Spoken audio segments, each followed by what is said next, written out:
The notification popped up on my screen at 11:58 p.m. on a Saturday night. It was an automated email from the Global Futures Scholarship Committee. My heart, which had been a frantic drum against my ribs for weeks, just stopped. Flatlined. Subject: Application incomplete, missing letter of recommendation. The words blurred on the screen. Incomplete. The deadline was tomorrow, Sunday, by 11:59 p.m. This couldn't be happening. I had submitted everything else weeks ago. My personal essay, my transcripts, my project portfolio, all of it was polished, perfect, a 4-year-long scream of effort and ambition condensed into a single digital packet. The only thing outstanding was the letter from Professor Albright. Professor Arthur Albright. The man who had told me, to my face, that I was the most promising undergraduate researcher he'd seen in a decade. The man who had guided my independent study on computational linguistic models. The man who had said, "Chloe, with my recommendation, that scholarship is as good as yours." I'd sent him the request link a month ago. I'd sent a polite follow-up 2 weeks later. I'd even stopped by his office last Monday, a knot of anxiety in my stomach. "Professor Albright," I'd said, peering around his half-open door. He was behind his desk, typing something, his silver-framed glasses perched on the end of his nose. The office smelled of old books and expensive coffee. "Chloe. Come in." He hadn't looked up. I'm just checking in on the Global Futures letter. The deadline is this Sunday." I tried to keep my voice light, non-accusatory. He finally stopped typing and looked at me, offering a thin, perfunctory smile. "Ah, yes. The Global Futures. Don't you worry, Chloe. It's on my list. I have a very particular system for these things. I block out time on Sunday afternoons to complete all my recommendation letters. It's my dedicated administrative time. You'll have it well before the deadline. A system. Sunday afternoons." My stomach had churned, but what could I say? He was the distinguished professor, the department head. I was the over-anxious student. To push would be to seem demanding, ungrateful. "Oh? Okay. Thank you, Professor. I really appreciate it." "Think nothing of it," he'd said, already turning back to his screen. "Your work speaks for itself." Now, with the incomplete stamp burning a hole through my retina, his words felt like a sick joke. It was Sunday Eve, and he hadn't submitted it. His system had failed me. I grabbed my phone, my hands trembling so badly I almost dropped it. I called his number. It rang. And rang. And went to voicemail. "You've reached Arthur Albright. I am unavailable at the moment. Please leave a message." The beep felt like a verdict.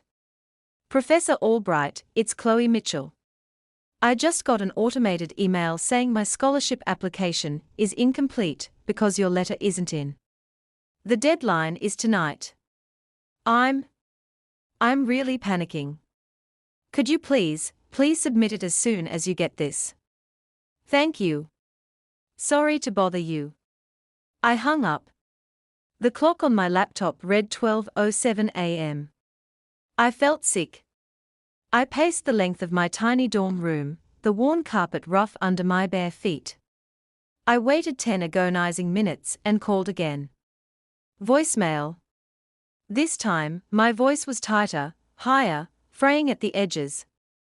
"Professor, it's Chloe again. I'm so sorry to keep calling, but this scholarship, it's everything. It's my ticket to grad school. I can't do it without this funding. Please. I'm begging you. Just a few clicks. It'll take you 5 minutes. Please." Nothing. An hour passed. 1:15 a.m. I'd called 4 more times. Sent 3 increasingly desperate text messages. The silence was a physical weight, crushing my lungs. My roommate, Sarah, stirred in her sleep. "Chloe? You okay?" she mumbled. "No," I whispered, my voice cracking. "Albright didn't submit my letter. The deadline is tonight." Sarah sat bolt upright. "What?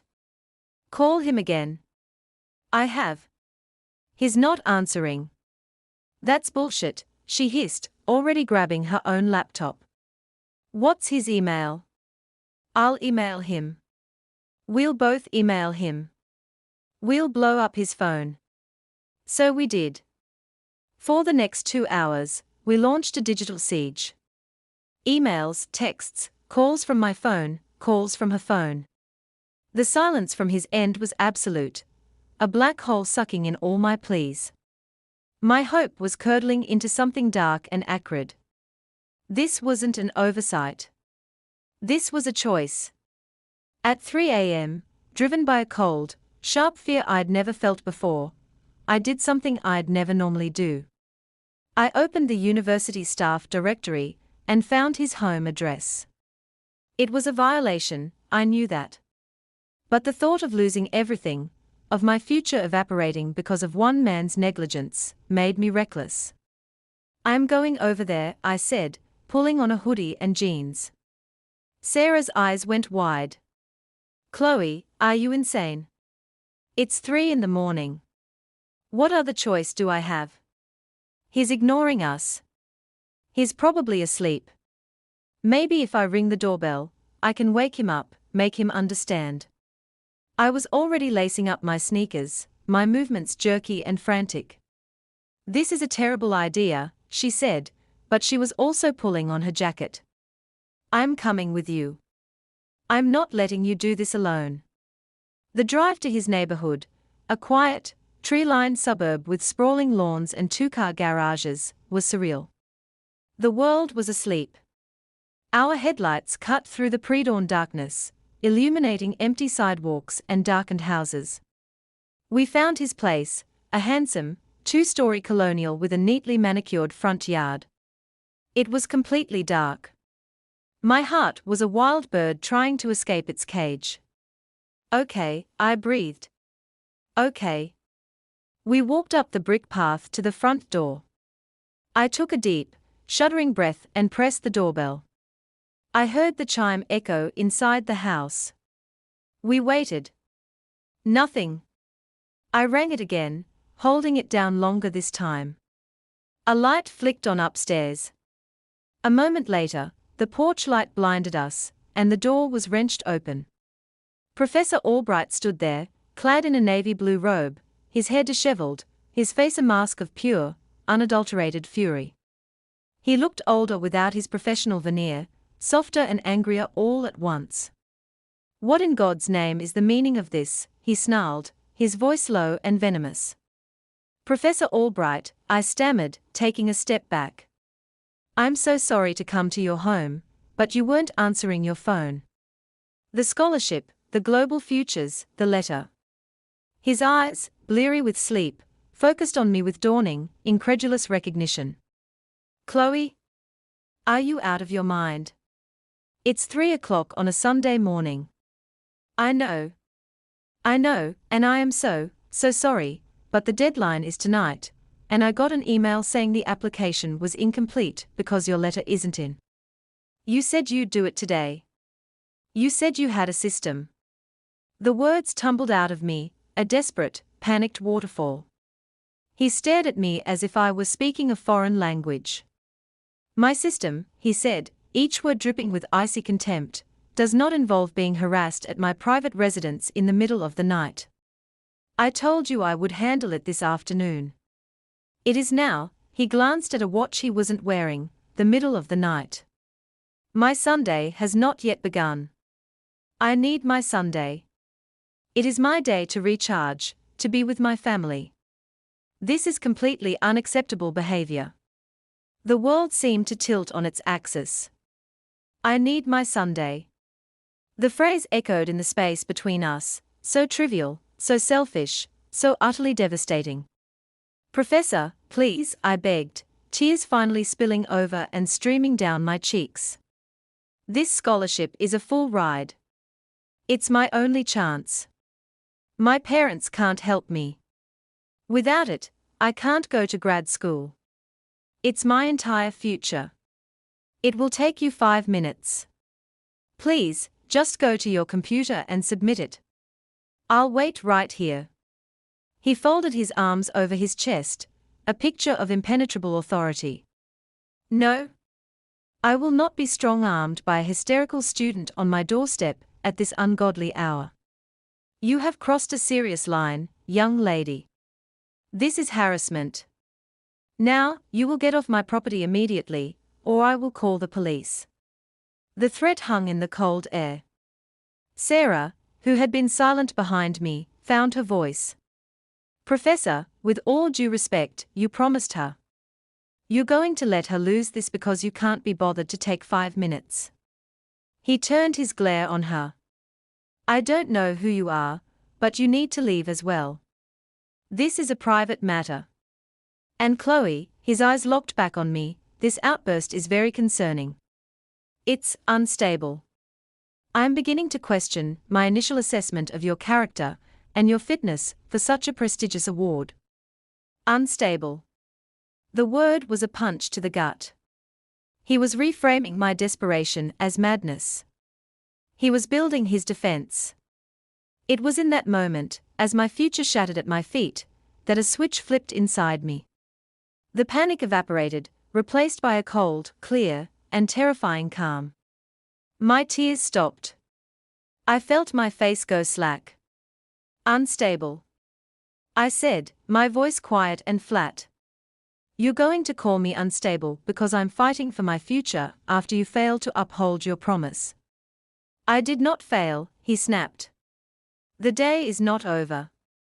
But now, after this little performance, I need to seriously reconsider whether I can, in good conscience, recommend someone who displays such a lack of boundaries and emotional control. Now, for the last time, leave. I didn't move. I simply reached into the pocket of my hoodie, my movements slow and deliberate. I pulled out my phone. With a single, quiet click, I turned off the voice memo recorder I had instinctively activated the second I saw his furious face in the doorway. I'd forgotten I'd even started it. A tiny, digital insurance policy. I looked him dead in the eye. Okay, I said, my voice eerily calm. We're leaving. Thank you for your time, PR. The change in my demeanor clearly threw him. He blinked, the fury on his face momentarily replaced by confusion. He'd been ready for a fight, for more hysterics. He wasn't ready for this quiet surrender. See that you do, he muttered, and slammed the door shut. The porch light snapped off, plunging us back into darkness. Sarah was staring at me. Chloe? Are you okay? You're scaring me. I held up my phone. I got it, I whispered. I got all of it. The drive back to campus was silent. The sun was just beginning to tinge the horizon with a faint, bloody pink. I felt numb. We got back to the dorm. I didn't sleep. I sat at my desk, the clock ticking relentlessly towards the 11:59 p.m. deadline. I sent one last, formal email to Professor Albright at 9 a.m., detailing our interaction and pleading for the letter. I knew it was futile. At 10 a.m., I got a response. It was copied to the Dean of Students and the head of the Psychology Department. Miss Mitchell. Your behavior last night was profoundly disturbing and constitutes harassment. Showing up at a professor's private home in the middle of the night is not only a violation of university policy, but also a serious breach of personal boundaries. Your emotional state was, frankly, erratic and concerning. In light of these events, I must rescind my offer to write you a letter of recommendation for the Global Futures Scholarship or any other future endeavor. I cannot, in good faith, endorse a candidate who demonstrates such poor judgment and instability. I have copied Dean Whitmore and Department Chair Professor Irwin on this email so they are aware of the situation. I strongly suggest you seek help from the University Counseling Center. Sincerely, Professor Arthur Albright. I read the email 3 times. Each word was a nail in the coffin of my academic career. Erratic. Unstable. Rescind. He had done it. He had not only failed me, he had actively destroyed me, preemptively painting me as the crazy one to cover his own negligent ass. I looked at the voice memo file on my phone. It was over an hour long, capturing the entire, ugly exchange. His admission of, "I need my Sunday." His threat to call the police. His calm, cruel dismissal of my future. I didn't go to the counseling center. I went to the library. I found an empty study carrel in the deepest, quietest corner. And I started to work. I meticulously edited the audio file. I cut out Sarah's parts, to protect her. I cut out the dead air. What remained was a clean, damning, 6-minute conversation. It started with my panicked, polite pleading, included his cold, "I need my Sunday," his refusal to help, his threat to call the police, and his final, devastating character assassination, where he called me unstable. I didn't add commentary. I didn't need to. The audio spoke for itself. Then, I wrote an email. It was not emotional. It was forensic. I addressed it to Dean Whitmore, Professor Irwin, the entire scholarship committee, the university's Office of Ombudsman, and the faculty union representative. I laid out the timeline with the precision of a prosecutor. The initial promise. The follow-ups. The Sunday system. The incomplete notification. The ignored calls and texts. The desperate, final attempt to reach him at his home. And finally, I attached his email, where he labeled me erratic and rescinded his support. Then, I wrote the final line. I understand that my decision to go to Professor Albright's home was a breach of protocol, born of sheer desperation. However, I believe the recorded conversation, which I have attached, provides crucial context that Professor Albright's email deliberately omits. You will hear him prioritize his Sunday over my future, and you will hear him preemptively attack my character to justify his failure to act. The scholarship is now lost to me, but I cannot allow this version of events to stand uncorrected. I attached the audio file. My finger hovered over the send button. This was the point of no return. I was a student taking on a tenured department head. I could be expelled for this. I could be blacklisted. But if I didn't, his narrative would become the truth. I would be the crazy girl who harassed her professor, and I would have nothing. I clicked send. The silence that followed was more profound than any that had come before. I sat in that carrel for hours, not moving, just waiting for the world to end. It took 3 days. 3 days of silence from the university, of terrified whispers in the hallways, of friends looking at me with pity and fear. Professor Albright didn't show up to his classes. The administration was clearly in crisis mode. On the 4th day, I was summoned to Dean Whitmore's office. I walked in, my knees weak. Dean Whitmore, a severe woman with a sharp grey bob, was there. So was Professor Irwin, looking deeply uncomfortable, and a woman I didn't recognize, who introduced herself as general counsel for the university. "Sit down, Chloe," Dean Whitmore said, her voice not unkind. Saturday. "We have conducted a thorough investigation into the matters you raised in your email," she began, steepling her fingers. "We have listened to the audio recording. We have reviewed all correspondence. This is an extremely serious situation." My heart was in my throat. This was it. The university cannot condone a student visiting a professor's home under such circumstances, she continued. It sets a dangerous precedent and violates our community's standards of conduct. I nodded, my eyes on the floor. I was ready for the expulsion. Then Professor Irwin spoke, his voice quiet. However, Chloe, the recording also reveals a profound failure of professional responsibility on Professor Albright's part. His promise to you was clear. His neglect was egregious. And his subsequent characterization of your actions, in light of the full context, was inappropriate and retaliatory. The General Counsel took over. The university has reached a settlement with Professor Albright. He has tendered his resignation, effective immediately. He will not be returning to campus. The air left my lungs in a rush. I looked up, stunned. Resignation. I whispered. Yes, Dean Whitmore said. His conduct, as revealed by your recording, made his position as a mentor and leader within this institution untenable. We cannot have faculty who so cavalierly disregard the futures of their students, and then attempt to gaslight them when confronted. The word gaslight hung in the air. They'd used the word. They'd believed me. As for you, she said, and I braced myself. Your actions, while understandable given the extreme pressure, were still a violation. You will be placed on disciplinary probation for the remainder of the semester. Any further infractions will result in immediate suspension. It was a slap on the wrist. A formality to save face for the university. I could live with that. And the scholarship? I asked, my voice barely audible. Dean Whitmore